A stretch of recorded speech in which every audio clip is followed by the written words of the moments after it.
शांति। ओम शांति। ओम शांति। आज का स्वमान। मैं डबल लाइट फरिश्ता हूँ। फरिश्ता जब तक बने तब तक हम अपने फरिश्ता स्थिति का आवाहन करते हैं और बार बार अपने को उस स्थिति में पहुंचा हुआ अनुभव करते हैं। जैसे ब्रह्मा बाबा संपूर्ण बनने से पहले अपने उस फरिश्ता स्वरूप का आवाहन करते रहे, चेकिंग कराते रहे कि ऊपर वाले फरिश्ता ब्रह्मा में और मेरे में कितना अंतर रह गया। यही काम हमको करना है। जब तक फाइनल इस शरीर से निकलकर हम संपूर्ण फरिश्ता बने तब तक अपने को सूक्ष्म वतनवासी संपूर्ण डबल लाइट फरिश्ता रूप में बार बार महसूस करना है, जिससे वो फरिश्ता स्वरूप के गुण और वो चिंतन, वो स्थिति, वो व्यवहार हमारा बनता जाए। तो आज फरिश्ता की क्वालिफिकेशन बाबा ने समझाई है कि आप बच्चे राजयोगी हो तो आप ऊंची स्थिति में रहते हो और उसकी कॉपी करते हुए हठ योगी शरीर को ऊंचा उठाते हैं। श्वास चढ़ाएंगे, प्राणायाम के द्वारा कई ऐसी हठ क्रियाएं होती हैं जिसमें वो शरीर को ज़मीन से ऊपर उठा लेते हैं। तो सिद्धियां और चमत्कार हो जाता है। पर बाबा ने कहा वास्तविक स्थिति आप राजयोगियों की है कि आप ऊंची स्थिति में स्थित होते हो। तो आपकी ऊंची स्थिति है, इसलिए उन्होंने कह दिया योगी ऊंचे रहते हैं। तो फिर पहाड़ दिखा दिए, ऊंचा स्थान दिखा दिया, ऊंची अवस्था का यादगार शरीर को श्वास चढ़ा के ऊपर चढ़ाने लग गए। आपकी ऊंची अवस्था है उसका यादगार उन्होंने दिखा दिया कि जो योगी हैं वो ऊंचे रहते हैं। तो वास्तव में आपका ऊंचा रहने का स्थान ज़रूर है। क्यों ऊंचे रहते हो? क्योंकि आप डबल लाइट रहते हो। तो डबल लाइट होगा वही तो ऊपर जाएगा। प्रकृति के हिसाब से भी जो हल्की चीज़ है वही तो ऊपर जाती है, भारी चीज़ नीचे आती है, हल्की चीज़ ऊपर जाती है। और जब आप डबल लाइट बनते हो तो बुद्धि से ऊपर चले जाते हो। तो डबल लाइट माना कोई बोझ भी नहीं है मन बुद्धि पर, और अपने प्रकाश स्वरूप की स्मृति भी है।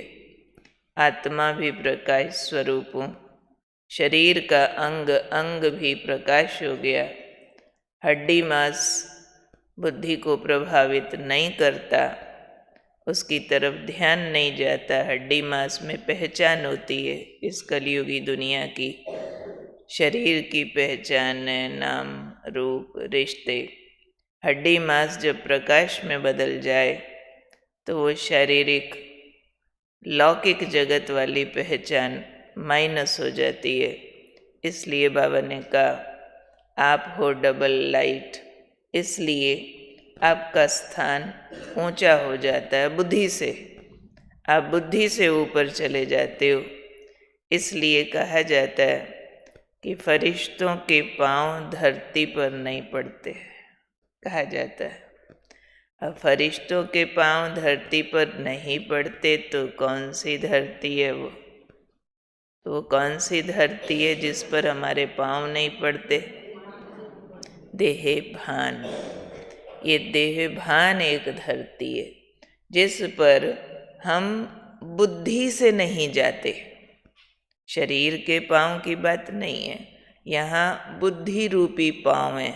हम बुद्धि रूपी पांव देह भान की धरती पर नहीं रखते, यानी हमारी बुद्धि का जो दृश्य देखने की शक्ति है वो देहधारियों की ओर आकर्षित नहीं होती है।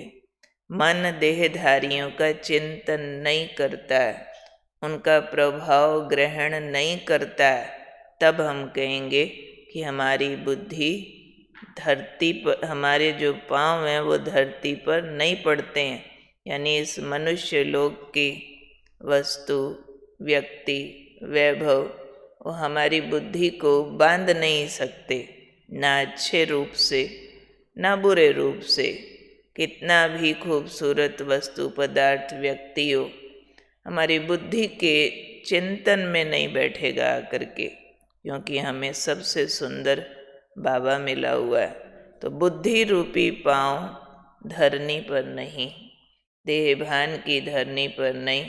तो ऐसे हम सब कौन हैं?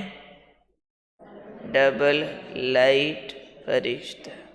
तो मैं जो डबल लाइट फरिश्ता हूँ, मेरा स्थान ऊंचा है, बुद्धि से रहने का स्थान ऊंचा है। दैहिक रूप की बात नहीं है। ऊंचा माना या हम सूक्ष्म वतन में रहते हैं या हम मूल वतन में रहते हैं। बुद्धि ऊपर की तरफ जाती है, जहाँ 5 तत्व नहीं हैं, प्रकाश से शरीर बनते हैं, वो सूक्ष्म वतन है।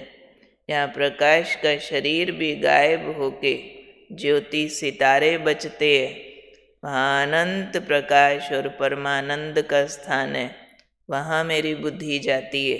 तो इतना दूर दूर बुद्धि जाती है, जहाँ के लिए सारे बड़े बड़े ऋषि मुनि विद्वानों ने कह दिया नियति नियति, हम पार नहीं पा सकते, हम वहाँ तक नहीं जा सकते।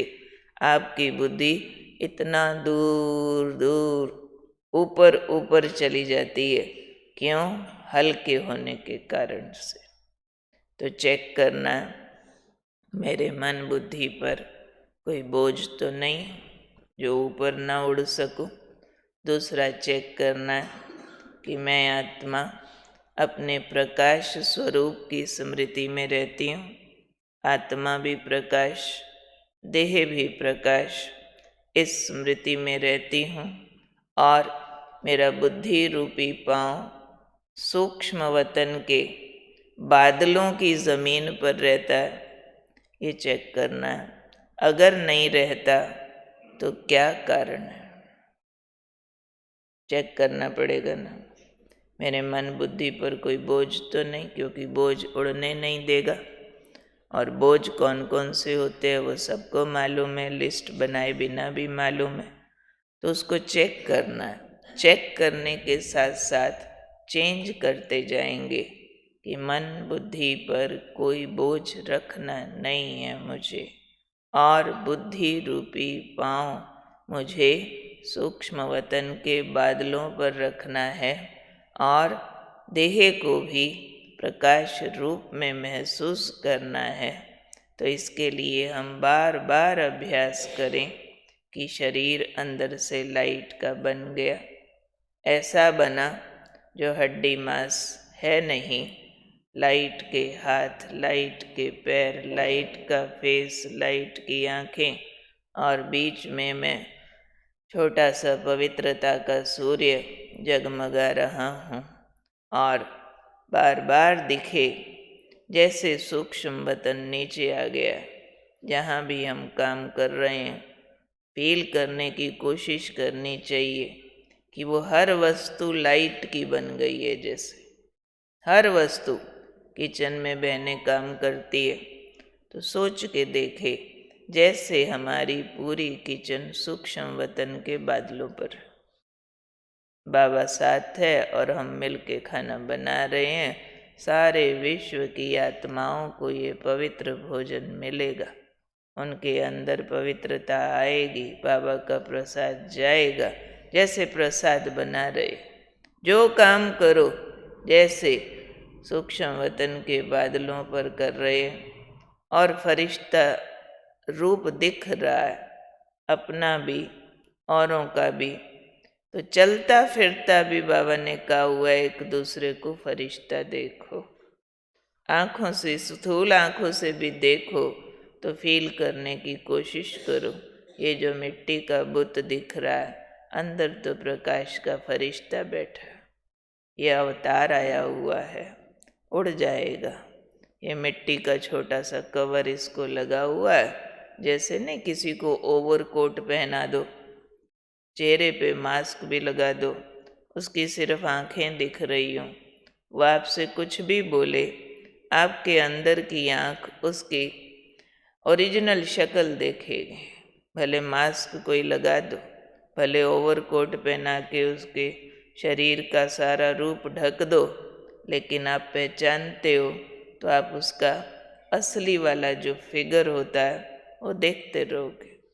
तो ऐसे ही असली फिगर है, बाबा ने कहा था एक मुरली में, कि काली कोयले जैसी आत्मा भी आपके सामने आ जाए ना, आप उसको फरिश्ता देखो, डायमंड देखो, तो उसका कालापन कम होता जाएगा। कोई कैसे भी व्यवहार वाला हो, हमने अपने को फरिश्ता समझते हुए उनको फरिश्ता देखना है। तो ये स्थिति हमारी डीप साइलेंस की ओर हमें लेकर के जाती है।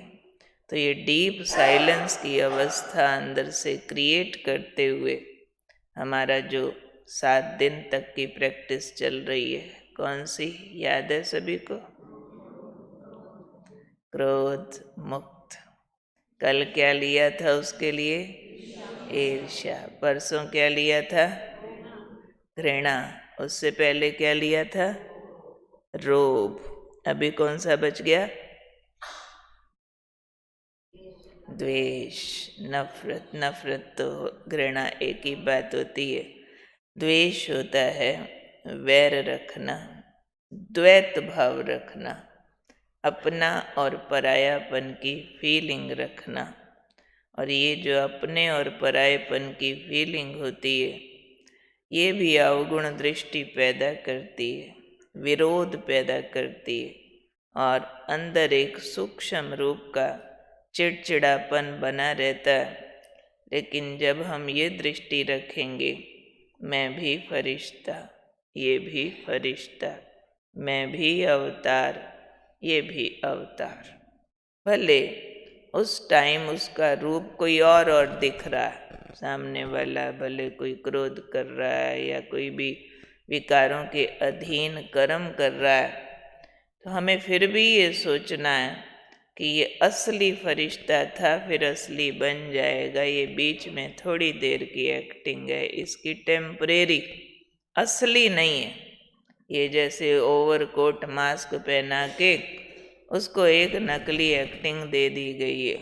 जैसे एक साधारण व्यक्ति को रावण की ड्रेस पहना दो और वो रावण के डायलॉग बोलता है, खराब वाले बोलता है, लेकिन असल में वो व्यक्ति उससे खराब नहीं हो जाता। हम असली पर्सनैलिटी में उसको रावण थोड़े ही बोलेंगे, नहीं, हमें मालूम है इसकी एक्टिंग है, असल तो ये फलाना व्यक्ति है, बहुत अच्छा है।